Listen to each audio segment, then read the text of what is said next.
We decided to break the rules, kind of, because social distancing is getting a little bit less distancing now, and Chris and myself decided to have a little walk down into the East Sussex and came across this little manor house which belongs to James Gordon, who's one of those Audiotonix chaps. So the last time we saw James was in a club lounge in Gatwick. Back then, I asked James what would he like to drink, and we got quite a detailed answer from James. And today I'm going to ask James, what are we drinking today? First of all, welcome. It's hardly a manor house, but that's very sweet of you. At the moment, I'm having a Pimm's because I thought that would be quite ironic, seeing as that was not one of the drinks that I mentioned. But I think shortly after, when we have finished this interview, we will be enjoying a nice glass of red wine and trying to catch up from our 2 metre distance. Absolutely. Thanks you for inviting us both here, and long may we have more interviews like this. It makes a welcome change. I know you've been quite passionate in your support for freelancers, for example, and the industry that has been largely affected. I think our industry it's like we all left school and joined the circus, all right? It wasn't a career plan for most of us. We were passionate about what we do. And if there's one thing that I think this has highlighted to me is our industry's become quite professional now, but actually in government circles and that area, we still fall between the gaps. Now, as a manufacturer, it's slightly easier for us because we can point to things we make and design, and we can point to what we manufacture and what we export. About 75% of our industry is freelancers. They really are. And you know, they're freelancers that travel a lot too. You know, they're potentially away from home nine plus months a year. The right people don't know that they're there earning money and paying their taxes and contributing to society and all the things that actually, if you are, this is a time when the governments need to look after those people. And a lot of them are being forgotten about. And that, I think, is as a manufacturer within the industry, it is part of our job to make sure that doesn't happen again. It's a bit late to solve it on this occasion, but I don't want to be sat here in another 5 years or whatever it is and have something similar or maybe a bit different to this or whatever, and have the same problem where governments don't realise that the creative spaces are very freelance heavy and actually when they're working they do earn good money, you know, and they do pay the tax on the money. And generally I think the people in our industry are supportive of society. I think, you know, we want to help each other, and that is encouraging. You know, a lot of companies are doing training because if people are off work right now and they can't work, doing nothing is not the best way of getting through this. So going out and signing up for some of the online courses that most of the manufacturers are doing, and actually it's not just the manufacturers, there's courses on how to do other things better too, maybe manage your finances better or work out how to get through this better. And I think taking part in those, hopefully you can come out of it constructively. We did a post last week, which I was very pleased to see that, you know, we were promoting that there was a theatre show taking part in Korea. And it's like, yeah, there is, you know, I think it was Fans for the Opera was running in Korea. And it's great to see that South Korea is opening up and shows are taking place to full capacity. We sold some product to a rental company in Spain a couple of weeks ago as well, and it's like, okay, that's good. And they're doing that because they can see that the back end of the summer is going to be something that they're going to need to do some festivals and some form of shows too. Not started in the UK yet, but we're still able to do install sound here and in America as well. Then you've got other brands, you know, obviously Allen and Heath, very, very strong in the sort of audio creation space. So, you know, whether that's beginner bands or more experienced pub bands or whatever, but they have a big space in that creation and also in DJ. And both of those markets actually are doing very well at the moment as artists are frustrated at being locked up and are probably being more creative actually because there's stuff to write songs about. SSL, same, you know, very large steps over the last few years into audio creation with Fusion and 6 and the most recent USB interfaces with 2 and 2 Plus. They're all doing very well as people are at home, you know, trying to make their Zoom audio better, or they're trying to record their own vocals or learn to play guitar or whatever. And that segment is doing very well. And broadcast is picking up. You know, Calrec had a tough time when all sports broadcasting stopped. But, you know, you can see now Bundesliga's back, Premier League's back, golf's back, NASCAR's back. So as those sports come back, their workload is growing, and we can see the orders coming back into the Carrot world as well. So there is, I want to give a message of hope a little bit.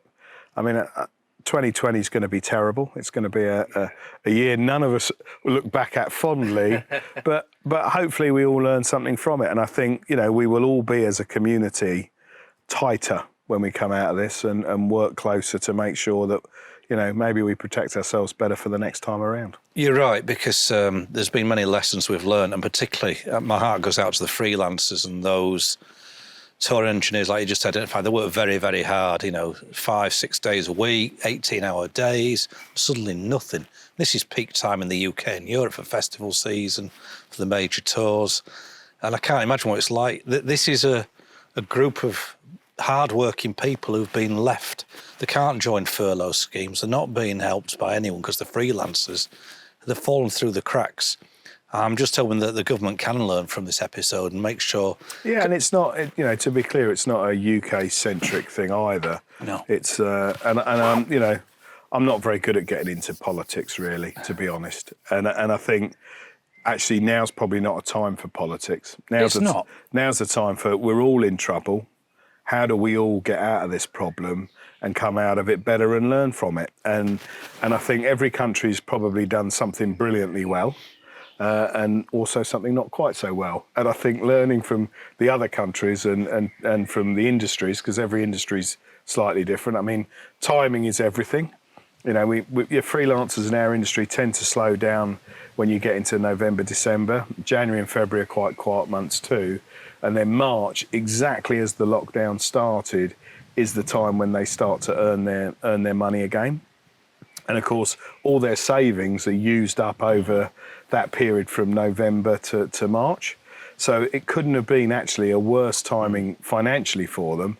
But also, it's right, April's when the festivals start and the outside shows start, and that's obviously where they bolster their income for the year. So that's for freelancers, but it's also for the rental production companies as well. I mean, they make most of their money through that 9-month window as well, and therefore by knock-on, so do we. So it's it's affecting us all in some way, and you're either at the front end or the back end, but ultimately we're all in that position. How's it been for you personally? Because obviously you're managing 4-5 brands when you include Clang. Sorry, I didn't mean to leave. It's 5, 6, 7. DigiGrid and all the others. You're managing large teams here remotely. How have you managed this personally? How's it been? Has it been a challenge for you, or has it been natural? Actually, in some ways, it's been quite rewarding. I mean, we obviously put the group together because it's something we believed in, right? And we had a good team, core team of people, and we've hired very well as well. Whether it's R&D functions or operations or marketing, which is every element of our business has had a push. Whether it's how do we manufacture at this rate? Supply chain stuff's been a real challenge on manufacturing. Yeah. R&D, we've got just over 200 R&D people all working remotely right now. And actually, it's working amazingly well. Software guys, probably because there's less distractions from being in the office, but also less distractions at the weekend too, because, what can you do? So our output of software has been amazing, actually, over the last 3-4 months. Hardware's a little bit more challenging because there's that, how do you touch it? How does it work? What's the user experience from it? That has been a little bit harder, but actually I think we've mastered how to move prototype products around different people and make sure it all fits. And I mentioned earlier we were laughing because we were trying to sign off the fit and finish on a product, and the only way we could do it was to link it back to items you might find in a regular household. And all I could imagine was the 15-20 of us that were on the call on this Teams meeting, all running around our houses, grabbing, bits of something to go, oh yeah, that's what it's going to feel like, or how does this look? And we got there. It was slower. It wasn't as quick as we would have been if we'd been in the office. But the next time we do it, I think we'll have a better way of doing it, so we get a bit quicker. So I think they've adapted. Marketing, huge amount of pressure on marketing, actually. Yeah. And a very different type of pressure. It's not organising trade shows or reviews or articles sales on particular shows. It's trying to manage being sensitive to our customers and making sure we're giving them what they need. That's meant a big swing to online training and interaction and making customers realise they can pick up the phone, and it's not about selling something, it's about engaging with you and making you, feel like there's someone to talk to. And I think marketing, if I'm honest, all of the companies, their marketing teams have done a phenomenal job of actually outputting content to make people feel like they're not alone. Yeah. And I think that's quite important when, freelancers spend 3 months at home, so their real family are the ones they're on the bus with or working on a tour with or a production with. And they're not seeing them anymore because quite often we're very international. They're from all over the world. So I think having some engagement's been it's been good for us. It's been good for them too. Quite recently, you invited anyone to have provide a question, any question. On our they're Friday night things. Yeah, how did that go? They're good actually. I think they're fun. I mean, we had a theatre one last week that was brilliant. I mean, we had Nevin, who is very humble man, but very world-renowned theatre designer, and he had one of his associates and also an operator on, and they were just giving a perspective on theatre, and it's great because people can listen in, and maybe you're a touring engineer, it doesn't matter, and ordinarily you wouldn't have the time to listen. But actually, I think a lot of touring guys did listen to it because it's different and they didn't know how it happened. And they are different markets. The end result, how you get there, is different. So I think it's quite good. I did one with John Stadius. We did one of the early ones, and John's always fun, distracting him from his fish tank and stuff. How's John coped during all this lockdown? Because he's the bad scientist. John's carried on working. I think he's been in the office probably 2-3 times a week to pick up different bits of hardware and stuff. Fishing hooks. I think the moment the government said you could go fishing again, I think he was pleased. He was pleased that was opened up. But I think we've all done really well. Actually, I think everyone, customers I speak to and engineers I speak to, I think we've all done really well. I think we've all had enough. Actually, yeah. I think I was more worried about how I was going to be at the beginning. Yeah. And actually, I've had bad times, as I think everybody's had. It seems to be in waves, and it's quite interesting. We all go through them, but they're not all aligned. So if I'm having a bad Tuesday, I've got someone I can pick the phone up to at work who's probably having a great Tuesday, and that offsets the negatives. You can tell, can't you, straight away, because we're all quite fragile during this time, I think. Yeah, it's funny, I was on a conference call the other day, and Andy Doherty was on it as well, who runs AdLib. And I thought I was fine, actually. But he rang me up straight after. He said, James, you're not yourself, mate. You all right? And we just had 10-minute chat. And that's what I mean about we're all supporting each other. And I think we've got to continue to do that until we get back to work, and then we can all go back to taking a mickey. Well, you mentioned Andy, and we all feel sorry for ourselves, and all our respective businesses are in, as you say, 2020 is a write-off. Hopefully next year will be better. But as soon as you start feeling sorry for yourself, you just think of someone like Andy. He's got the rental side, huge commitment, staff up there in Liverpool. You think, wow, that can't be bloody easy. Yeah, I think, but it's not for any of us, is it? But I think, it's a moment in time. And the unusual thing with this is it's not that any of us did anything wrong. No. Right? So it's just, you just got to suck it in and deal with it. And I think, I'm quite encouraged. I'm predominantly talking in the UK and the US here, but it seems the finance companies are being sensible. Good. They're listening and they're not overreacting, which, last time we were in a similar situation to this, they overreacted a little bit, made it even harder. But actually this time they're being quite supportive. They're trying to help companies, and they're putting in extensions or holidays on repayments, and they are doing what they can, I think, to try and support the industry, because our industry is great. I think in the UK we were targeted a year or two ago as the fastest growing industry in the UK segment in terms of what the entertainment space was generating in terms of GDP. And I think that's been acknowledged. I think they realise that this industry is growing. It will continue to grow. It is going to come back. The most encouraging thing going through this is when you hear of festivals that get cancelled, right? Terrible on the day it happens. And then you find out only 15% or 20% of the people ask for their ticket money back. And then you hear that the festivals have resold the tickets in less than 24 hours. And you just think that's for a festival potentially 14, 15 months from now. Yeah. And people, our customers, ultimately, show goers, are still happy and confident to buy a ticket to go to a show over a year away. Now, that's the whole thing about being close to each other again and being with people again. But it's also about committing that money. I mean, right now it's not just our industry. I think an awful lot of industries are finding it difficult. Retail's been shut, food and beverage. I'm a particular fan of the pub industry, as you may or may not know. And pubs in the UK are an important part of our culture, and they've been closed since March. March the 20th, if I remember rightly. Yes, my birthday just snuck in underneath. I managed to get in the pub for my birthday, which I was quite pleased about. But they're all suffering too, and it's about helping all of those guys too. Yeah, so, hospitality, hotels. Well, I think shops in the UK only just started to open, and it's with restrictions, but they're open now. It's different in every country, so But I think every industry, the few have boomed, but not many. Do you think this will change the way we want to be entertained in the future? If anything, I think the absolute reverse. I really do. I think, it's been great, hasn't it? The first few home shows, Chris from Coldplay getting on and doing his sets at home, and Gary Barlow's been doing some as well, hasn't he? A few of them have been coming out. And they were great in the beginning, weren't they? Because they were a little glimmer of hope. But they're not the same, are they? It's not, no. Not the same.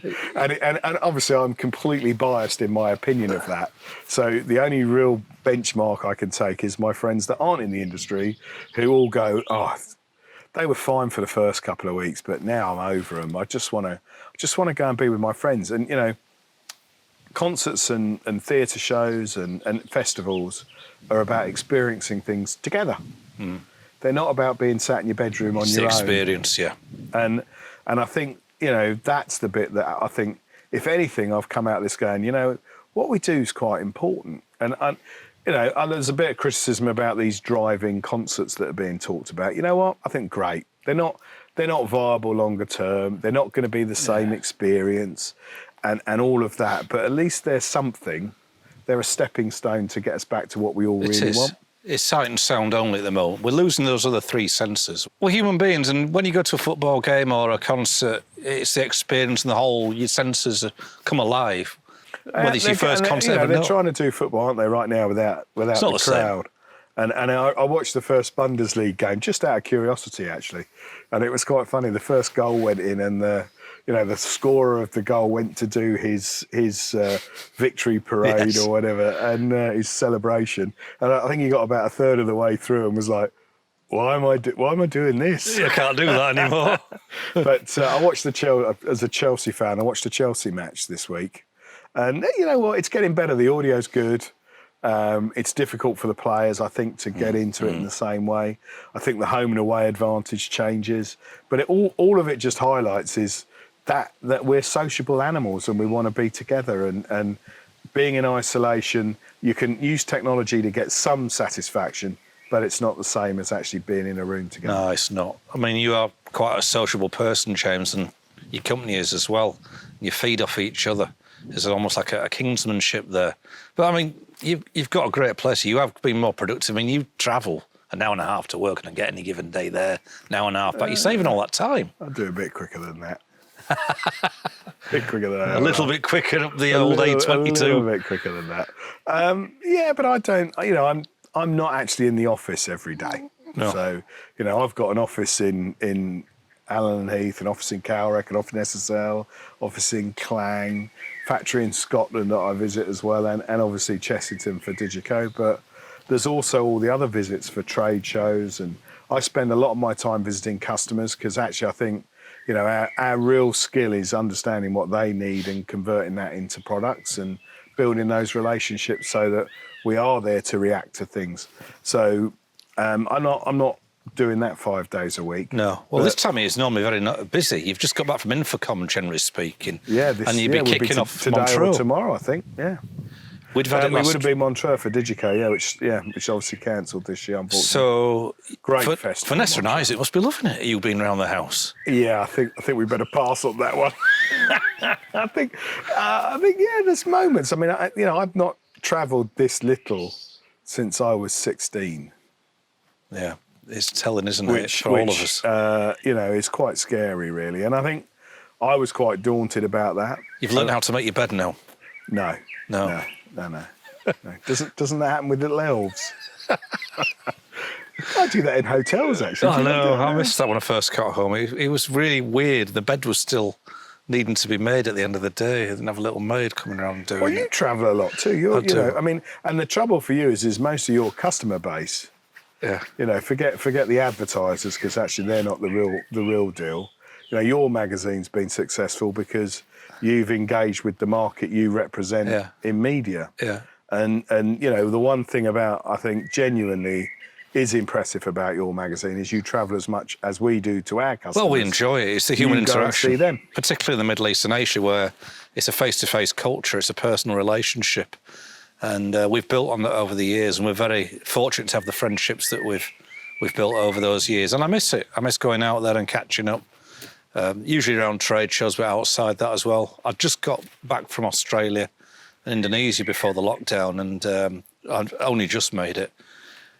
And I'm glad I made it, because that was the last chance to see anybody on the road, and things have changed a lot since then. I mean, Australia's closed. Will you be? Look, we changed roles now. We have. Will you be jumping one of the first flights back out? No, not at all. No, I think we've just got to leave it like it is for the time being. There's nothing to see when you get out there. Most people are cautious.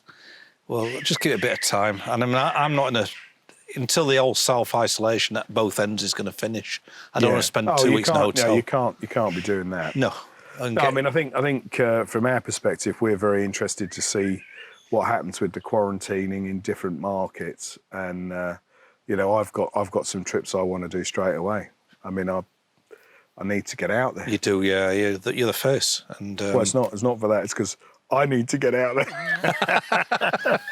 No, because I think I want to make.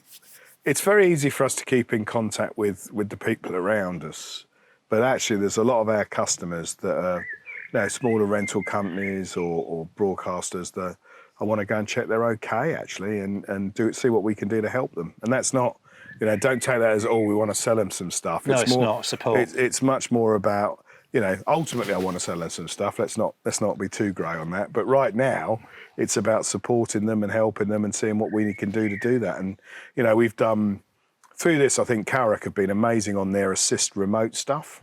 They've really, they've got products out through the phase to allow broadcasters to do much more remote control of their products, so that engineers can be controlling a massive Apollo or an Artemis system and actually be doing that from their office at home and stuff like that. And I think that ability to react to what the market needs is one of the reasons why our companies are successful, because they're close enough to the customers. And right now we are on emails, and we are on phone calls and Zooms and all that sort of stuff. But it's not the same as walking around a warehouse and seeing the guy that actually does the hard graft and will tell you, this is a nightmare. If it could do this, it would be much easier. So I think that's the bit I'm missing, is that seeing where we can go. And we're very lucky. Because we've kept R&D going. We have a lot of new products that we would have been pushing, and now actually they're going to be there ready when the markets are ready. So in some ways there's a positive there, I guess. Desperately trying to grab onto a positive, Dickie. Well, what has been the best part of this last 3 months for you? Okay. For me personally? Personally, and then from a company point of view. Okay, so we built a group. This is the same thing, really.